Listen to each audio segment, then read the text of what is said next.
đã nó nè anh vậy bas lo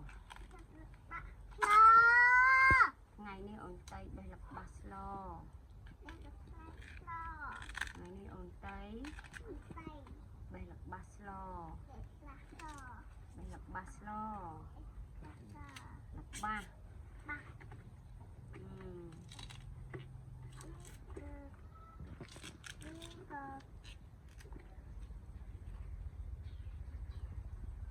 lại nó té ta mới gì đam lấy ban bas lo bay nó bay nữa cái bay ạ ngơ bay ở tay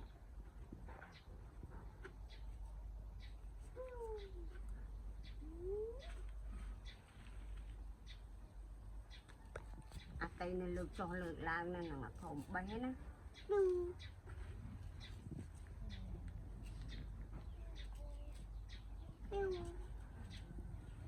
cái này phải chốt